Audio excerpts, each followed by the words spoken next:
Hi welcome to Codefindu welcome deployment video of MERN stack project InsureStone और यहाँ पे हम अपने प्रोजेक्ट इंश्योरस्टोन को डिप्लॉय करने वाले हैं। ठीक है, ये एक मंस्टैक प्रोजेक्ट था with help of react JS, material UI, node JS, express JS and MongoDB. और हमने यहाँ पे एक जो इंश्योर्स एक वेबसाइट है जो कि एक न्यूज पोर्टल है, उसको हमने यहाँ पे क्लोन करने की कोशिश की थी। तो यहाँ पे मैं क्या करने वाला हूँ, यहाँ पे मैं इस वाले अपने प्रोजेक्ट को डिप्लॉय करने वाला हूँ। तो डिप्लॉय करने के लिए आपको यहाँ पे सबसे पहले तो एक काम करना है, आपको यहाँ पे कोड में आना है और कोड में यहाँ पे आपको कुछ चेंजेस करने पड़ेंगे। सबसे पहले तो यहाँ पे सर्वर चल रहा है, जो मेरा बैकएंड का सर्वर है, मैंने यहाँ पे उसको रोका। और फिर यहाँ पे जो मेरा फ्रंट एंड का सर्वर है, आपको यहाँ पे उसको भी रोकना है। बिल्कुल ठीक है, इसको यहाँ से करते हैं क्रॉस। और यहाँ पे इसको मैंने हटाया यहाँ से। और ये आप अगर यहाँ पे देखो, मेरे पास यहाँ पे दो फोल्डर्स हैं, क्लाइंट एक सर्वर है। ठीक है, क्लाइंट फोल्डर यहाँ पे हमारा फ्रंट एंड था और सर्वर यहाँ पे हमारा बैक एंड था। अब मैं यहाँ पे क्या करने वाला हूँ, मैं यहाँ पे दोनों को एक साथ डिप्लॉय करूंगा एक ही जगह। तो मेरे को यहाँ पे एक काम करना पड़ेगा कि मेरे को सर्वर के अंदर यहाँ पे मूव करना पड़ेगा, क्योंकि मैं यहाँ पे सर्वर फोल्डर को डिप्लॉय करूंगा। और जब सर्वर फोल्डर में डिप्लॉय हो जाए उसके बाद मैं बोलूंगा कि आपको क्लाइंट फोल्डर को भी डिप्लॉय करना है। तो यहाँ पे मेरे को एक काम करना पड़ेगा, आपको यहाँ से इसको क्रॉस करना है। क्रॉस करने के बाद आपको वहां पे जाना है फाइल डायरेक्टरी में, जहां पर आपने पूरा प्रोजेक्ट बनाया है। और आपको जो एक क्लाइंट फोल्डर है ना, इसको उठा के यहाँ पे सर्वर के अंदर यहाँ पे पेस्ट कर देना है। तो आप यहाँ पे देखोगे, जो आपका क्लाइंट फोल्डर है वो यहाँ पे सर्वर के अंदर जा चुका है। क्लाइंट फोल्डर के अंदर आप यहाँ पे आपको डॉट गिट मिलेगा, इसको यहाँ से आपको कर देना है डिलीट। तो डॉट गिट को मैंने यहाँ से डिलीट किया। ठीक है, वापस आना है, बाहर जाना है आपको। और यहाँ पे जो आपका मन स्टैक है ना, यहाँ पे आपको ऊपर बार पे यहाँ पे सीएमडी लिखना है। सीएमडी लिख के आपको यहाँ पे कोड स्पेस डॉट लिखना है। ये क्या करेगा, ये आपका विजुअल स्टूडियो कोड खोल देगा वापस इसी फोल्डर के अंदर। जब आपका वीएस कोड खुल जाए उसके बाद यहाँ पे आपको जो आपका सीएमडी है उसको आपको यहाँ से क्लोज कर देना है। बिल्कुल ठीक है। तो अब यहाँ पे मेरे पास एक ही फोल्डर है जो कि यहाँ पे पेरेंट फोल्डर है सर्वर के नाम से, उसके अंदर यहाँ पे क्लाइंट फोल्डर है। क्लाइंट फोल्डर के अंदर अगर आप यहाँ पे देखो, हमारा पूरा रिएक्ट की एप्लीकेशन है यहाँ पे। अब यहाँ पे स्टार्ट करते हैं। यहाँ पे हमें कुछ कोड में यहाँ पे चेंजेस करने पड़ेंगे, क्योंकि अब तक मैंने जो यहाँ पे कोड लिखा हुआ था वो मेरा लोकल डेवलपमेंट के हिसाब से लिखा हुआ था। बट अब मेरे को अपने कोड को प्रोडक्शन पे मूव करना है, तो यहाँ पे अब मेरे को कोड में कुछ चेंजेस करने पड़ेंगे। सबसे पहले तो यहाँ पर आते हैं इंडेक्स डॉट जेएस में। और इंडेक्स डॉट जेएस में आप अगर यहाँ पे देखो, तो मैंने यहाँ पे पोर्ट 8000 लिखा हुआ है। यहाँ पे मैंने पोर्ट को हार्ड कोड किया हुआ है। बट अगर सपोज हिरोको पे पोर्ट 8000 अवेलेबल ही नहीं है, तो उस केस में हम फंस जाएंगे। तो यहाँ पे आपको एक चीज लिखनी पड़ेगी, यहाँ पे आपको लिखना पड़ेगा process dot env dot port. ठीक है, मैंने यहाँ पे हिरोको को ये बोला है कि जो भी पोर्ट आपका अवेलेबल है आपको यहाँ पे वो पोर्ट फिल करना है। ठीक है, और लोकल में हम यहाँ पे उठाएंगे 8000, क्योंकि लोकल में जो इसकी जो वैल्यू आएगी वो अनडिफाइंड आएगी। बिल्कुल सही है। इसके बाद अगर आप यहाँ पे कनेक्शन फंक्शन के अंदर जाओ, तो मैंने यहाँ पे कनेक्शन स्ट्रिंग एक लिखी हुई है। ठीक है, आपको यहाँ पे एक काम करना है कि ये जो कनेक्शन स्ट्रिंग है ना, इसको यहाँ से आपको कट करना है और यहाँ पे वापस आना है इंडेक्स डॉट जेएस में।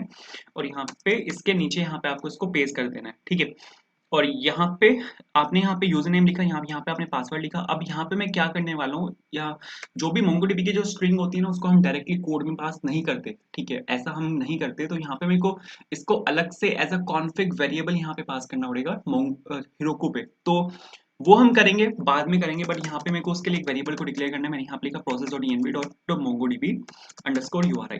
ठीक है, मैंने यहाँ पे मोंगोडीबी अंडरस्कोर यूआरआई के नाम से मैंने यहाँ पे एक वेरिएबल डिक्लेयर किया कि जो हिरोकू है उस पे ये इस वेरिएबल की वैल्यू उठाएगा। ठीक है, और लोकल में इसको उठाएगा। उसके बाद आपको यहाँ पे यूजर नेम और पासवर्ड की जगह आपको यहाँ पे यूआरएल को पास करना है। यूआरएल को पास करने के बाद आपको यहाँ पे db.js के अंदर जाना है और db.js के अंदर जाके यहाँ पे आपने यूजर नेम और पासवर्ड यहाँ पे आपके आर्गुमेंट में आ रहे थे, यहाँ पे आपको यूआरएल लिखना है। और ये यूआरएल आप यहाँ पे पास कर रहे हो, बिल्कुल ठीक है। इसको यहाँ से आपको सेव कर लेना है, बिल्कुल मस्त है। इसके बाद अब यहाँ पे एक और चीज है। ठीक है, हम यहाँ पे, मैंने आपको क्या बोला है कि मैं यहाँ पे सर्वर को डिप्लॉय करूंगा और सर्वर की हेल्प से मैं यहाँ पे अपने फ्रंट एंड को डिप्लॉय करने वाला हूँ। तो मेरे को यहाँ पे बताना पड़ेगा कि जब आपका सर्वर डिप्लॉय हो जाए तो उसके बाद आपको फ्रंट एंड को भी डिप्लॉय करना है। फ्रंट एंड जब भी आप डिप्लॉय करते हो, तो हम हमेशा फ्रंट एंड की बिल्ड बना के डिप्लॉय करते हैं। आपको अगर मैं यहाँ पे फ्रंट एंड दिखाऊँ, फ्रंट एंड हमारे यहाँ पे रिएक्ट की हेल्प से था। आप अगर यहाँ पे पैकेट और जेसन में जाओ ना, तो मेरे पास यहाँ पे बिल्ड के नाम से मेरे पास यहाँ पे एक स्क्रिप्ट है। तो ये बिल्ड स्क्रिप्ट क्या करेगी, यहाँ पे पूरे प्रोजेक्ट का एक बंडल बना देगी और मेरे को एक बिल्ड के नाम से एक फोल्डर देगी। और मेरे को उसी फोल्डर को यहाँ पे एग्जीक्यूट करना है डिप्लॉय होने के बाद। तो मेरे को यहाँ पे ये बताना पड़ेगा। ठीक है, मैं यहाँ पे लिख रहा हूँ प्रोसेस डॉट env और डॉट नोड अंडरस्कोर env। अगर आपके नोड अंडरस्कोर env की वैल्यू प्रोडक्शन है, ठीक है, यहाँ पे क्या है कि Heroku पे जो node underscore env की जो वैल्यू होती है वो प्रोडक्शन ही होती है। तो मैं यहाँ पे ये बोल रहा हूँ कि अगर आपके node underscore env की वैल्यू यहाँ पे प्रोडक्शन है तो आपको यहाँ पे एक काम करना है। तो मेरे को यहाँ पे लिखना है, जैसे हमने यहाँ पे लिखा था ना ऐप डॉट यूज, वैसे ही मेरे को यहाँ पे लिखना है। ठीक है, ऐप डॉट यूज और एक्सप्रेस के अंदर यहाँ पे एक वेरिएबल होता है स्टैटिक के नाम से, फंक्शन होता है बेसिकली। और यहाँ पे हमारे पास मैं यहाँ पे ये बोल रहा हूँ कि आपके क्लाइंट के अंदर यहाँ पे एक बिल्ड के नाम से एक फोल्डर बना होगा, आपको यहाँ पे उसको एग्जीक्यूट करना है जैसे आपका यहाँ पे बैकएंड डिप्लॉय हो जाए। ठीक है, इसके बाद यहाँ पे आपको जाना है पैकेट और जेसन में। अब मेरे को यहाँ पे जो आपका सर्वर वाला पैकेट और जेसन है, यहाँ पे मेरे को कुछ चेंजेस करने पड़ेंगे। सबसे पहले तो यहाँ पे जो आपके इंडेक्स और जेएस फाइल है, प्रोडक्शन पे इंडेक्स डॉट जेएस जैसा कुछ नहीं होता। वहाँ पे जो हमारी फाइल होती है, मेन फाइल जो होती है वो सर्वर डॉट जेएस होती है। तो आपको यहाँ पे इसको रीनेम करना पड़ेगा इंडेक्स डॉट जेएस को। यहाँ पे मैंने सपोज लिखा सर्वर डॉट जेएस। ठीक है, यहाँ पे मैंने जो फाइल है उसको रीनेम किया, यहाँ पे मैंने लिखा सर्वर डॉट जेएस। अब आपको पैकेट डॉट जेसन के अंदर आना है और यहाँ पे जो आपकी मेन फाइल है वो इंडेक्स डॉट जेएस है, बट इंडेक्स डॉट जेएस जैसे मेरे पास यहाँ पे कोई फाइल नहीं है, वो फाइल सर्वर डॉट जेएस है। यहाँ पर भी इंडेक्स डॉट जेएस है, यहाँ पर आपको करना है सर्वर डॉट जेएस की। अब आपकी जो मेन फाइल है वो सर्वर डॉट जेएस है और आपको यहाँ पे सर्वर डॉट जेएस को ही रन करना है। इसके बाद आप यहाँ पे देखो, मैंने यहाँ पे नोड मोन का सर्वर बनाया था। ठीक है, प्रोजेक्ट को बनाते हुए मैंने यहाँ पे नोड मोन का यूज किया था, बट प्रोडक्शन एनवायरनमेंट पे नोड मोन का सर्वर नहीं होता, वहाँ पे सिर्फ नोड का सर्वर होता है। तो आपको यहाँ से आपको नोड मोन हटाना है और यहाँ पे आपको लिखना है नोड सर्वर डॉट जेएस। बिल्कुल ठीक है। अब अगर आपने फ्रंट एंड में काम किया है, ठीक है, फ्रंट एंड में अगर आपने कुछ भी काम किया है तो आपने वहाँ पे देखा होगा कि हम कभी भी जो नोड मॉड्यूल्स है उसको कभी भी पुश नहीं करते गिट के थ्रू या गिटहब के थ्रू। आप कभी भी उसको पुश नहीं करते। आप हमेशा क्या करते हो, आप हमेशा npm इंस्टॉल चलाते हो। अगर आपने सपोज किसी प्रोजेक्ट को क्लोन किया है तो आप हमेशा वहाँ पे npm इंस्टॉल चलाओगे और npm इंस्टॉल की हेल्प से आप वहाँ पे नोड मॉड्यूल्स बनाते हो। तो हमें भी यहाँ पे ये काम करना है। ठीक है, और सेम काम होता है प्रोडक्शन इन्वायरमेंट पे। प्रोडक्शन इन्वायरमेंट पे क्या होता है कि हम नोड मॉड्यूल्स को पुश नहीं करते। जब भी हम अपने प्रोजेक्ट को डिप्लॉय करते हैं तो वहाँ पे हम npm इंस्टॉल अलग से चलाते हैं। ठीक है, तो यहाँ पे मेरे को यहाँ पे एक काम करना पड़ेगा। मैं यहाँ पे जो क्लाइंट फोल्डर का जो नोड मॉड्यूल्स है इसको मैं पुश नहीं करूंगा। तो ठीक है, तो मेरे को सर यहाँ पे ये बताना पड़ेगा कि अगर आप यहाँ पे आपका जो ये नोड मॉड्यूल्स है इसको पुश नहीं कर रहे तो आपको यहाँ पे नोड मॉड्यूल्स को बनाना पड़ेगा। इसके लिए मैं यहाँ पे एक स्क्रिप्ट बना रहा हूँ। मैंने यहाँ पे एक स्क्रिप्ट बनाई सपोज क्लाइंट इंस्टॉल के नाम से। मैंने यहाँ पे लिखा क्लाइंट इंस्टॉल और अब मेरे को क्लाइंट फोल्डर के अंदर, तो मेरे को यहाँ पे सीडी क्लाइंट करके पहले यहाँ पे सीडी क्लाइंट फोल्डर के अंदर जाना पड़ेगा, क्योंकि अभी मैं यहाँ पे सर्वर फोल्डर के अंदर हूँ। क्लाइंट फोल्डर के अंदर जाके मेरे को यहाँ पे चलाना पड़ेगा npm इंस्टॉल। ठीक है, मैंने यहाँ पे npm इंस्टॉल चलाया। बिल्कुल ठीक है, ये क्या करेगा, ये मेरा क्लाइंट फोल्डर के अंदर नोड मॉड्यूल्स बना देगा। इसके बाद आप अगर यहाँ पे पैकेट और जेसन के अंदर जाके देखो तो मैंने आपको बताया था कि हम फ्रंट एंड की बिल्ड बनाते हैं। ठीक है, फ्रंट एंड की बिल्ड बनाने के लिए हमें यहाँ पे ये वाली कमांड चलानी होती है जो कि होती है बिल्ड कमांड। तो अब मेरे को यहाँ पे ये वाली कमांड भी चलानी है। तो इसके लिए आपको यहाँ पे एक स्क्रिप्ट बनानी पड़ेगी। मैंने यहाँ पे लिखा वो क्लाइंट बिल्ड और यहाँ पे आपको जाना पड़ेगा। यहाँ पे आपको सबसे पहले तो क्लाइंट फोल्डर के अंदर जाना है और यहाँ पे आपको जो बिल्ड वाली कमांड है उसको यहाँ पे रन करना है। तो मैंने यहाँ पे लिखा npm run build। बट ये कमांड हमें चलानी भी तो पड़ेंगी। अभी तो मैंने यहाँ पे सिर्फ इन कमांड्स को यहाँ पे सिर्फ लिखा है, बट इन कमांड्स को मेरे को चलाना भी तो पड़ेगा। तो यहाँ पे हमारे पास एक कमांड होती है जो कि होता है Heroku post build. Heroku post build क्या होता है, अपने आप ये कमांड यहाँ पे ट्रिगर होती है और यहाँ पे आप वो सब कुछ मेंशन कर सकते हो जो आप करना चाहते हो डिप्लॉयमेंट के बाद। जैसे यहाँ पे सर्वर डिप्लॉय होगा, सर्वर डिप्लॉय होते ही जो आपका कोड ऑफ एग्जीक्यूशन है वो यहाँ पे पैकेट और जेसन के अंदर जाएगा और वो देखेगा हिरोकू पोस्ट बिल्ड है यहाँ पे नहीं है। यहाँ पे इसको हिरोकू पोस्ट बिल्ड मिलेगी एंड इसके अंदर आप यहाँ पे जो कुछ भी लिखोगे वो यहाँ पे उसको एग्जीक्यूट कर देगा। तो सबसे पहले तो मेरे को यहाँ पे जो आपका क्लाइंट इंस्टॉल है उसको चलाना है। मैंने यहाँ पे लिखा क्लाइंट इंस्टॉल और उसके बाद मेरे को यहाँ पे जो आपका क्लाइंट बिल्ड है यहाँ पे उसको चलाना है। तो मैंने यहाँ पे लिखा क्लाइंट बिल्ड। ठीक है, और बिल्कुल सही है। तो यहाँ पे दोनों कमांड मैंने यहाँ पे डाली। पहली कमांड है आपकी यहाँ पे क्लाइंट इंस्टॉल और दूसरी जो कमांड है यहाँ पे वो है आपके यहाँ पे क्लाइंट बिल्ड।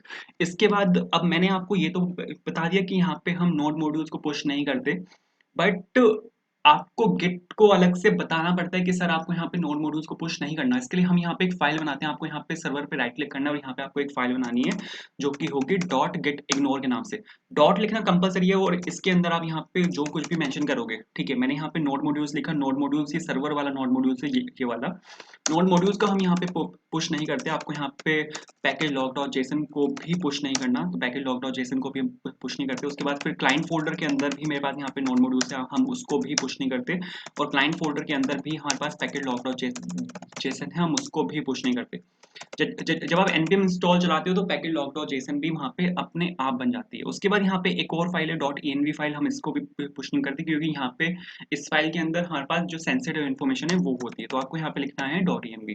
बिल्कुल सही है। अब यहाँ पे आपने यहाँ पे लोकल होस्ट लिखा हुआ होगा, अगर आपको यहाँ पे सर्च करके दिखाऊं तो आपने यहाँ पे देखो, आपने यहाँ पे लोकल होस्ट लिखा हुआ है। लोकल होस्ट हमने यहाँ पे जो हमारा बैकएंड का सर्वर था, हमने यहाँ पे उसका एड्रेस दिया हुआ था, ठीक है। हाँ, यहाँ पे फ्रंट एंड की सर्विसेज के अंदर जो एपीआई जेएस फाइल बनाई थी हमने, वहाँ पे आपने लोकल होस्ट लिखा हुआ था, ठीक है। अब यहाँ पे आपको ग्लोबली सर्च करना है लोकल होस्ट, क्योंकि अब हम अपने प्रोजेक्ट को लोकल होस्ट पे नहीं चलाएंगे। अब हम अपने प्रोजेक्ट को मूव कर रहे हैं प्रोडक्शन पे, तो यहाँ जहां जहां पर भी आपका लोकल होस्ट लिखा हुआ है वहां वहां से आपको लोकल होस्ट को हटा देना है, ठीक है। क्योंकि हम अपने प्रोजेक्ट को मूव कर रहे हैं प्रोडक्शन सर्वर पे, तो वहां पे क्लाइंट और सर्वर हम एक ही जगह डिप्लॉय कर रहे हैं, तो वहां पे आपको अलग से एड्रेस पास करने की जरूरत नहीं है। तो इसको आपको यहाँ पे एम्प्टी छोड़ना है। अब मेरे को यहाँ पे दो चीजें चाहिए, ठीक है। डिप्लॉय करने के लिए मेरे को यहाँ पे दो चीजें चाहिए होंगी। सबसे पहले तो आपको यहाँ पे डाउनलोड करना है हिरोकू को, ठीक है। आपको यहाँ पे लिखना है हिरोकू डाउनलोड, और हिरोकू आपको मिल जाएगा devcenter.heroku.com से। यहाँ पर आपको इस वाले लिंक पे आपको यहाँ पे क्लिक करना है, ठीक है। इस वाले लिंक पे क्लिक करने के बाद आपको यहाँ पे क्लिक करना है इंस्टॉल द हिरोकू CLI, और यहाँ पे नीचे आना है, जो भी आपका यहाँ पे अप्रोप्रिएट है, मैक है, विंडोज है, 64 बिट है, 32 बिट है, आपको यहाँ पे इस पे क्लिक करके हिरोकू को इंस्टॉल करा लेना है, ठीक है। डाउनलोडिंग इंस्टॉलेशन बहुत सिंपल है। आपको यहाँ पे हिरोकू को डाउनलोड करना पड़ेगा। हिरोकू को डाउनलोड करने के बाद आप इसको चेक भी कर सकते हो कि ये आपका डाउनलोड हुआ है या नहीं हुआ है। आपको यहाँ पे लिखना है हिरोकू। हिरोकू लिखने के बाद अगर आपके पास यहाँ पे हिरोकू की सभी कमांड्स आती हैं, तो आपका जो हिरोकू है वो यहाँ पे सक्सेसफुली डाउनलोड हो चुका है उस केस में। तो आप यहाँ पे देखो हिरोकू की मेरे पास यहाँ पे सभी जो कमांड्स है वो यहाँ पर आ चुकी हैं, ठीक है। तो हिरोकू मेरा यहाँ पे सक्सेसफुली डाउनलोडेड है। इसके बाद आपको यहाँ पे गिट SCM को आपको यहाँ पे डाउनलोड करना है। गिट आपको मिलता है गिट SCM से, तो आपको यहाँ पे इसको खोलना है। गिट एक वर्जन कंट्रोल सिस्टम है, इसकी हेल्प से हम अपने कोड को पुश कर सकते हैं। तो हमें यहाँ पे अपने कोड को पुश करना है हिरोकू की रेपोजिटरी पे। तो यहाँ पे गिट भी चाहिए होगा, आपको यहाँ पे क्लिक करके इसको यहाँ से इंस्टॉल करा लेना है। इसको चेक करने के लिए आपको फाइल डायरेक्टरी में आना है, और यहाँ पे आपको राइट क्लिक करना है, और यहाँ पे गिट गोई और गिट बैश, ये दोनों चीजें आपके पास यहाँ पे होनी चाहिए, ठीक है। अगर ये दोनों चीजें हैं तो आपके पास आपका जो क्या बोलते हैं, आपका जो गिट है वो सक्सेसफुली डाउनलोड हो चुका है। इसके बाद आपको वापस जाना है यहाँ पर, और यहाँ पे आपको लिखना है dashboard.heroku.com। यहाँ पे ये आपकी हिरोकू की वेबसाइट है dashboard.heroku.com। इसने मेरे को डायरेक्टली यहाँ पे इसके अंदर ले आया मेरे को, बट ये आपसे लॉगिन पूछेगा या साइन अप पूछेगा। अगर आपका अकाउंट नहीं है तो आपको साइन अप कर लेना है, बहुत आसान है इसका साइन अप। बस आपके ईमेल पे जो भी आप वहाँ पे डालोगे उस पर एक वैलिडेशन आएगा, आपको वहाँ पे उसको OTP को वैलिडेट करना है, एंड आपका जो अकाउंट है वो यहाँ पे क्रिएट हो जाएगा। इसके बाद अगर आपका अकाउंट ऑलरेडी है तो आपको लॉगिन करना है। अगर आप साइन अप करते हो, लॉगिन करते हो, कुछ भी अगर आप करते हो तो आप यहाँ पर आओगे। ये यहाँ पे इसका मेन पेज है dashboard.heroku.com का, ठीक है। आपको यहाँ पे आना है, ठीक है। यहाँ पे मैंने वैसे ही आपको लॉगिन करके दिखाया है कि आपके पास यहाँ पे अकाउंट होना चाहिए। इसके बाद आपको वापस जाना है यहाँ पे कोड में वापस जाने के बाद आपको यहाँ पे जो टर्मिनल है वो खोलना है। टर्मिनल आपको खुल जाएगा यहाँ पे कंट्रोल शिफ्ट बैकटिक से, आप यहाँ पे क्लिक करके भी टर्मिनल खोल सकते हो, ठीक है। इसके बाद यहाँ पे आपको सर्वर फोल्डर के अंदर जाना है। सर्वर फोल्डर के अंदर जाने के बाद यहाँ पे आपको लिखना है हिरोकू लॉगिन, ठीक है। यहाँ पे हम क्या कर रहे हैं, हिरोकू पे यहाँ पे हम लॉगिन कर रहे हैं, ठीक है। हिरोकू पे मैंने यहाँ पे लॉगिन किया। आपको यहाँ पे कोई भी एक की दबानी है यहाँ पे, और ये आपके ब्राउजर में आपको रिडायरेक्ट कर देगा, आपसे लॉगिन करवाएगा। अगर आपने लॉगिन ऑलरेडी किया हुआ है तो वापस से लॉगिन स्क्रीन नहीं आएगी, बस आप यहाँ पे लॉगिन पे क्लिक करोगे तो ये आपको डायरेक्टली यहाँ पे लॉगिन कर देगा। ये वाली स्क्रीन आने के बाद आप यहाँ से इसको क्लोज कर सकते हो। वापस आना है तो इस वाले जो यहाँ पे ये है, इस वाले ईमेल आईडी से मैं यहाँ पे लॉगिन हो चुका हूँ। इसके बाद आपको यहाँ पे एम्प्टी गेट रेपोजिटरी को इनिशियलाइज करना है, ठीक है। तो एम्प्टी गेट रेपोजिटरी को इनिशियलाइज करने के लिए आप यहाँ पे लिख सकते हो गेट इनिट, ठीक है। मैंने यहाँ पे गेट इनिट लिखा। ये क्या करेगा कि एम्प्टी गेट रेपोजिटरी को यहाँ पे इनिशियलाइज कर देगा। इसके बाद आप जो अपना कोड है उसको यहाँ पे चेक कर सकते हो गिट स्टेटस लिख के। तो मैंने यहाँ पे गिट स्टेटस लिख के यहाँ पे देखा, तो ये सब मेरे यहाँ पे फोल्डर्स हैं, कोड है पूरा, जिसको मेरे को पुश करना है गिट के थ्रू। तो इसको सबसे पहले मेरे को ऐड करना पड़ेगा। आपको यहाँ पे लिखना है गिट एड स्पेस डॉट। ये क्या करेगा, ये आपके सारे कोड को स्टेज कर देगा, सारे आपके कोड को ऐड कर देगा। आप जो कोड आपका ऐड हुआ है वो आप देख भी सकते हो यहाँ पे गेट स्टेटस लिख के। आप यहाँ पे देखो सब कुछ यहाँ पे ग्रीन में आ चुका है। इसके बाद आपको यहाँ पे अपने कोड को कमिट करना है। कोड को कमिट करने के लिए मैंने यहाँ पे लिखा गेट कमिट -m, और यहाँ पे आपको एक कमिट मैसेज लिखना है, जो मैं यहाँ पे लिख रहा हूँ वर्जन 1.0.0। ठीक है, और यहाँ पे मैंने इसको क्लोज किया और यहाँ पे मैंने अपने पूरे कोड को कमिट कर दिया। ठीक है, अब अगर आप यहाँ पे लिखते हो गेट स्टेटस तो ये एम्प्टी आएगा। यहाँ पे आप यहाँ पे देखो वर्किंग प्री क्लीन, बिल्कुल सही है। इसके बाद अब आपको यहाँ पे एक हेरोकू की रेपोजिटरी को क्रिएट करना है। ठीक है, यहाँ पे आपको एक हेरोकू की रेपोजिटरी को क्रिएट करना है, तो उसके लिए आपको यहाँ पे काम करना पड़ेगा। आपको यहाँ पे लिखना पड़ेगा हेरोकू क्रिएट।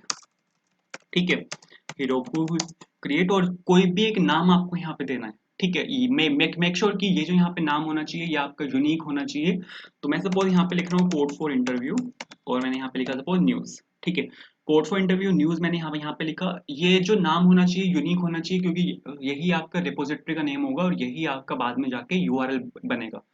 तो इसको मैंने यहाँ पे लिया, और ये सबसे पहले चेक करेगा कि आपने जो यहाँ पे नाम लिखा है क्या ये यूनिक है।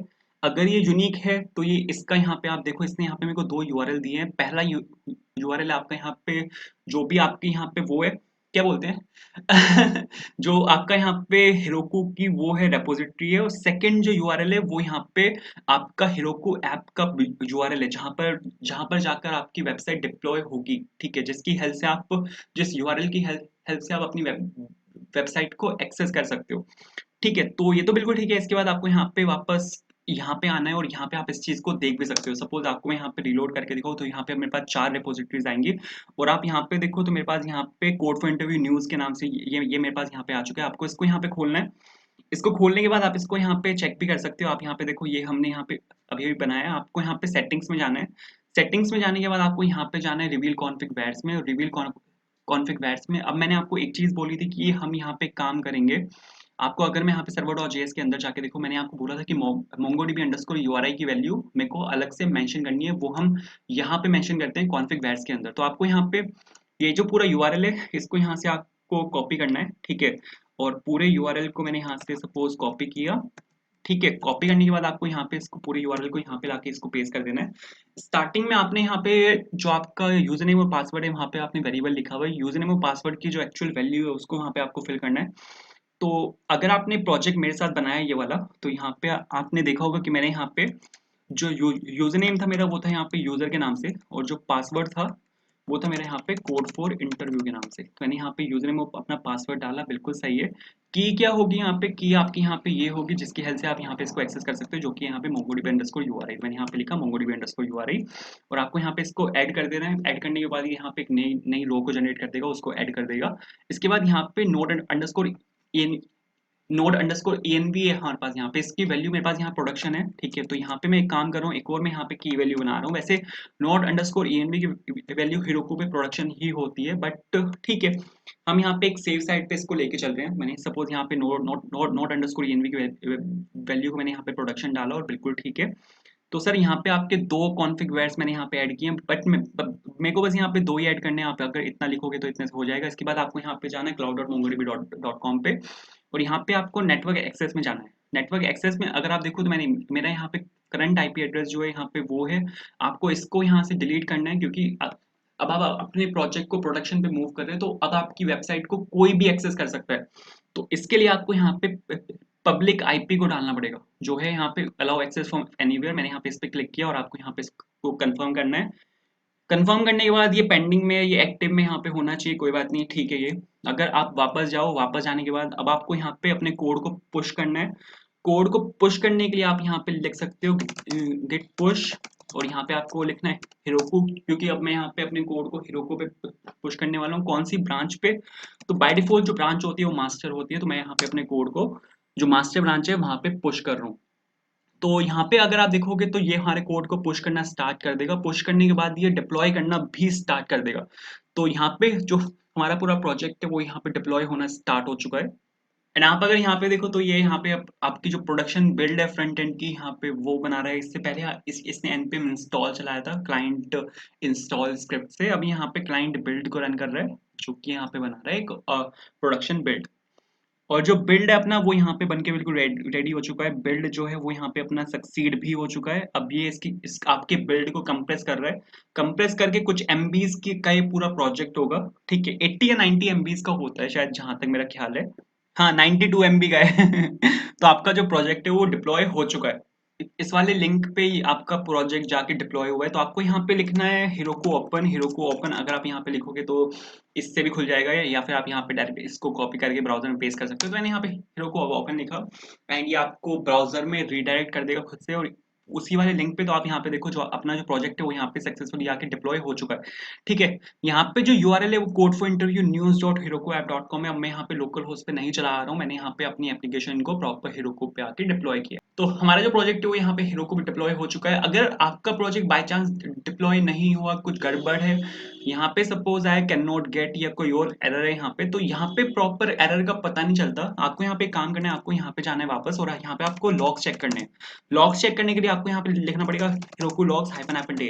ठीक है, हेरोku logs -. यहाँ पे आपको हेरोku के सारे लॉग्स जो हैं, जो आपके डिप्लॉयमेंट के लॉग्स हैं, उसको यहाँ पे जनरेट कर देगा। आप यहाँ पे देखो, इसने यहाँ पे मेरे को पूरे जो लॉग्स हैं उसको यहाँ पे जनरेट किया है। और अगर आपके पास कोई एरर है तो वो यहाँ पर आएगा। ठीक है, यहाँ पर वो प्रॉपर एरर आपके पास आएगा जिसकी हेल्प से आप अपने प्रोजेक्ट को डिबग कर सकते हो।